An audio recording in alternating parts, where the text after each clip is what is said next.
Movie की शुरुआत में हम एक लड़की को देखते हैं जिसका नाम लिली होता है। वह जेल में किसी से मिलने आई थी। गार्ड्स के रोकने पर लिली बताती है कि आज बोरिस का बर्थडे है और मैं उसके लिए केक लेकर आई हूँ। गार्ड्स केक को एक गैजेट से चेक करते हैं और इसके बाद वह लिली को अंदर जाने देते हैं। आगे हम देखते हैं कि बोरिस को ज़बरदस्त सिक्योरिटी के साथ कैद किया गया था और उसे लोहे की चेन से बांध कर रखा गया था। बोरिस एक गार्ड से केक काटने के लिए कहता है। गार्ड जैसे ही केक की तरफ बढ़ता है तभी केक में से एक क्रेचर बाहर आता है और दोनों गार्ड्स को मार देता है। वह क्रेचर बोरिस के सभी जंजीरों को खोल देता है और इसके बाद वह बोरिस के हाथ में समा जाता है। जेल का इमरजेंसी अलार्म बजने लगता है। सभी गार्ड्स बोरिस की तरफ जाते हैं। लिली बोरिस को वेपन रूम में लेकर जाती है जहां से वह एक गन लेता है। सभी गार्ड्स बोरिस को घेर लेते हैं। तभी बोरिस जेल में गन से छेद कर देता है जिससे सभी गार्ड्स बाहर की तरफ खींचे चले जाते हैं। बोरिस अपने पैरों को जमीन में धंसा लेता है। लिली भी बाहर की तरफ खींची जाती है लेकिन बोरिस उसे नहीं बचाता। अब बोरिस जेल से बाहर आ जाता है।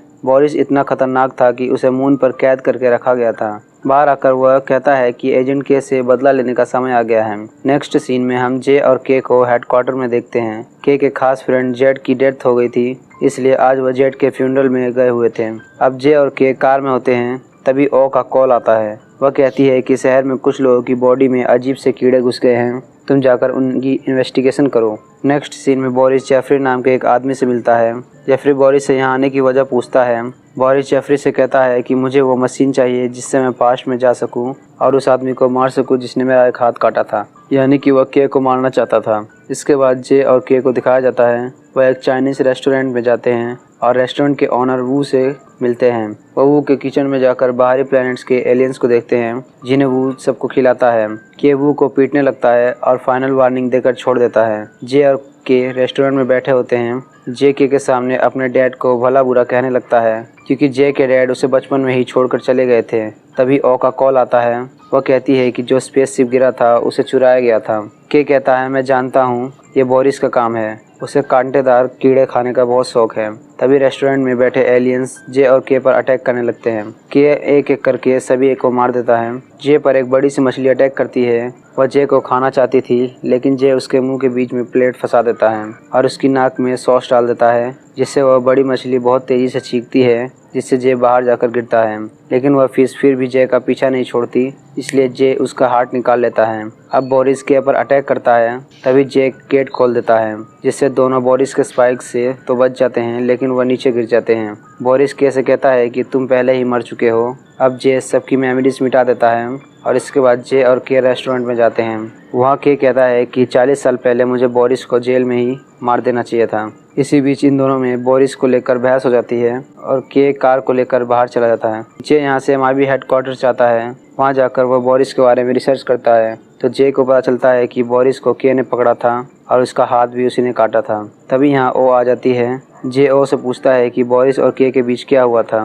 ओ बताती है कि के ने बोरिस को गिरफ्तार किया था और अर्थ के चारों तरफ सुरक्षा जाल बिछाया था जिससे अर्थ सुरक्षित है। रात में के जे को कॉल करता है। वह जे को कुछ बताना चाहता था लेकिन जे के से गुस्सा होने की वजह से उससे बात नहीं करता। इसके बाद के अपने वेपन रूम में से एक गन निकालकर चेयर पर बैठ जाता है। तभी के गायब हो जाता है और उसके घर की सभी फर्नीचर भी गायब होने लगती हैं।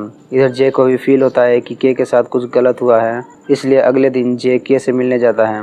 जब जे के घर पहुंचता है तो वो देखता है कि के रूम में कोई और रह रहा है। अब जे एमआईबी हेडक्वार्टर्स जाता है। वहाँ जाकर जे सभी से के बारे में पूछता है लेकिन किसी को भी के बारे में नहीं पता होता। जे को ऐसा लगता है कि सभी उसके साथ मजाक कर रहे हैं। तभी ओ जे के पास आती है। जे ओ से के बारे में पूछता है तो ओ जे को के स्टेचू दिखाती है और बताती है कि के को मरे 40 साल हो गए हैं। तब जे कुछ ऐसी बातें बताता है जो सिर्फ के ही जानता था।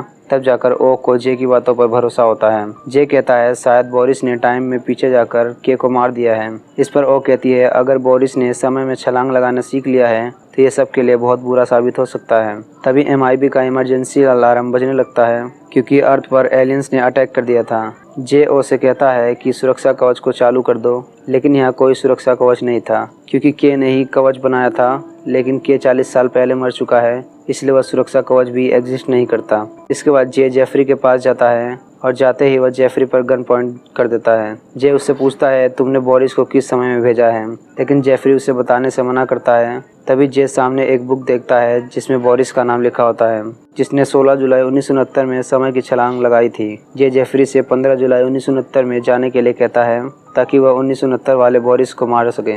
जेफरी जे को बिल्डिंग की छत पर लेकर जाता है। वह टाइम मशीन में टाइम सेट करता है और जे को कूदने के लिए कहता है। यह सुनकर जे काफ़ी डर जाता है, फिर भी वह डरते डरते समय की छलांग लगाता है। जब जे नीचे गिर रहा होता है तो उसे कई चीज़ें बदलती हुई नजर आती हैं, लेकिन जे खुद को उसी बिल्डिंग पर देखता है तो वह सोचता है शायद टाइम मशीन ने काम नहीं किया। अब जे लिफ्ट में होता है।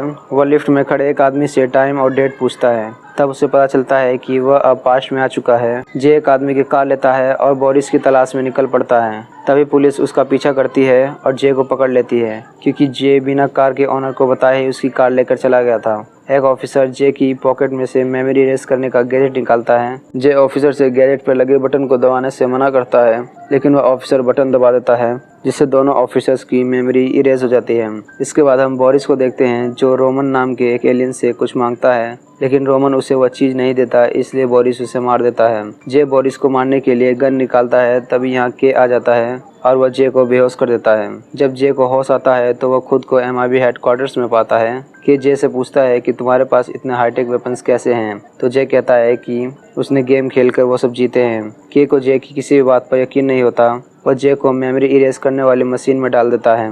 जे के से कहता है अगर कल तुम बोरिस से मिले तो उसे अरेस्ट मत करना, उसे मार देना। जैसे ही जे की मेमोरीज मिटने वाली थी तभी के मशीन को बंद कर देता है। जे के से कहता है कि मैं MIB का एजेंट हूँ और तुम्हारा फ्यूचर पार्टनर भी हूँ। बोरिस फ्यूचर से इस समय में आया है तुम्हें मारने के लिए। हमारे पास सिर्फ 19 घंटे हैं बोरिस को मारने के लिए। अब जे और के कार में होते हैं। के जे से पूछता है कि हमें कहाँ जाना है, तो जे कहता है कि फाइल में किसी फैक्ट्री का जिक्र हुआ था। के जे को कार में बांधकर रेस्टोरेंट में जाता है, जहाँ 2 एलियंस होते हैं जो के पर गन पॉइंट कर देते हैं। तभी यहाँ जे आ जाता है। वह उस एलियन के सिर पर मारता है। अब के दूसरे एलियन का सिर उखाड़ लेता है और उससे बॉलिंग बॉल खेलने लगता है, जिससे परेशान होकर उस एलियन को अपने बॉस का पता बताना पड़ता है। जब जे और के बॉस के पास जाते हैं तो वह देखते हैं कि बोरिस ने पहले ही उन्हें मार दिया है। इसके बाद दोनों फैक्ट्री नाम की बिल्डिंग में जाते हैं, जहाँ चारों तरफ एलियन मॉडल्स दिखाई देती हैं। यहाँ के एजेंट W से मिलने आया था। W और जे में बहस हो जाती है, इसलिए जे बाहर चला जाता है। के W से कहता है किसी ग्लेमोरियन एलियन पर अटैक होने वाला है। इस पर W कहता है ग्लेमोरियन नहीं बल्कि आर्केनन पर हमला हो सकता है, क्योंकि पिछले हफ्ते एक आर्केनन मिला था जो भविष्य देख सकता था। उसका नाम ग्रिफिन है। के W से पूछता है कि ग्रिफिन कहाँ मिल सकता है, तो W बताता है कि वह कहीं भी मिल सकता है। दूसरी तरफ ग्रिफिन जे के पास जाता है और वह फ्यूचर में होने वाली चीज़ें पहले ही जे को बताने लगता है। ग्रिफिन जे से दी हुई उसके डैड की वॉच देखने के लिए कहता है। तभी यहाँ के आ जाता है। वह ग्रिफिन से कहता है थोड़ी ही देर में बोरिस यहाँ आने वाला है तुम्हें मारने के लिए। तभी यहाँ बोरिस आ जाता है ग्रिफिन को मारने के लिए, लेकिन तब तक ग्रिफिन वहाँ से भाग चुका था। इसके बाद जे और के रेस्टोरेंट में जाकर पैटीज खाते हैं और ग्रिफिन को ढूंढते हुए स्टेडियम में पहुंचते हैं। ग्रिफिन 3 महीने बाद होने वाला मैच देखता है। जे को कुछ समझ में नहीं आता। तब ग्रिफिन जे के ऊपर हाथ रखता है, जिससे वो अभी फ्यूचर का मैच देख पा रहा था। ग्रिफिन के को एक गैजेट देता है। ये वही गैजेट था जिससे के ने अर्थ के ऊपर सुरक्षा कवच बनाया था। तभी बोरिस ग्रिफिन को पकड़कर ले जाता है। जे और के हाईटेक बाइक से बोरिस का पीछा करते हैं। के ग्रिफिन को पकड़कर अपनी बाइक पर बैठा लेता है। बोरिस एक वैन से लड़ जाता है। नेक्स्ट सीन में फ्यूचर के बोरिस को देखते हैं, जो अब पास्ट में आ चुका है। बोरिस सबसे पहले खुद से मिलता है। पास्ट का बोरिस फ्यूचर के बोरिस से पूछता है कि मेरा हाथ किसने काटा है, तो फ्यूचर का बोरिस बताता है एजेंट के ने उसका हाथ काटा है। दूसरी तरफ जे ग्रिफिन से सुरक्षा कवच मांगता है।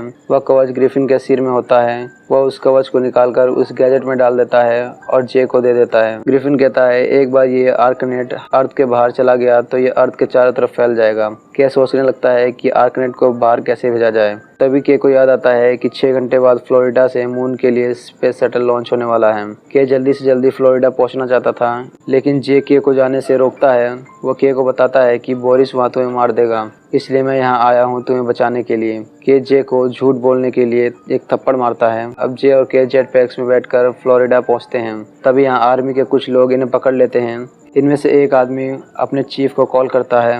के चीफ को बताता है कि उसे आर्कनेट रॉकेट के ऊपर लगाना है ताकि वह सुरक्षा कवच बन सके और अर्थ को एलियन से बचाया जा सके। लेकिन चीफ इनकी किसी भी बात पर भरोसा नहीं करता, इसलिए ग्रिफिन उसे फ्यूचर दिखाता है। तब चीफ के की बात मान लेता है और उसको अंदर जाने की इजाज़त दे देता है। जे ग्रिफिन को साथ में चलने के लिए कहता है, लेकिन ग्रिफिन जाने से मना कर देता है।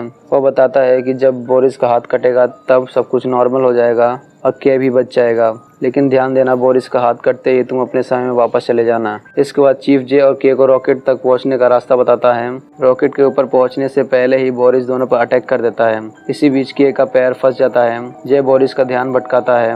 बोरिस जे के सीने पर अपने नुकीले स्पाइक से अटैक करता है। तभी जे बोरिस को लेकर नीचे कूद जाता है और गिरते वक्त वह समय की छलांग लगाता है, जिससे वह फिर से ठीक हो जाता है। बोरिस फिर से उस पर अटैक करता है, लेकिन अब जे बोरिस के सभी अटैक्स को डॉज करता है और आखिरी में वह बोरिस को नीचे धक्का देता है। तभी पास्ट का बोरिस के पास आता है। वो आर्कनेट उठाता है। तभी के बोरिस के हाथ पर शूट करता है, जिससे उसका हाथ कट जाता है। वह भी नीचे गिर जाता है और के आर्कनेट को रॉकेट पर लगा देता है। इसके बाद के रॉकेट से दूर आता है, जहां उसे वह आर्मी चीफ मिलता है। वह जे के बारे में पूछता है तो के बताता है कि वह अपने टाइम में चला गया होगा। तभी यहाँ बोरिस आ जाता है।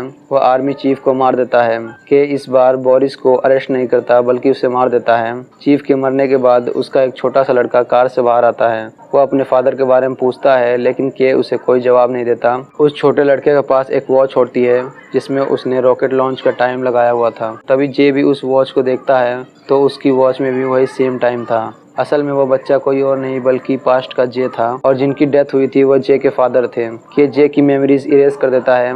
इसके बाद जे अपने रियल टाइम में वापस जाता है और सब कुछ बिल्कुल वैसा ही होता है जैसा पहले हुआ था। के रेस्टोरेंट में बैठकर पैटिस खा रहा होता है। जे के पास जाकर बैठ जाता है और के से बातें करता है। जे के को अपने डैड की घड़ी दिखाता है और के को थैंक यू बोलता है। यहीं पर ग्रिफिन को भी दिखाया जाता है। वह भी बहुत खुश था क्योंकि अब दुनिया बच चुकी थी और मूवी यहीं पर एंड हो जाती है।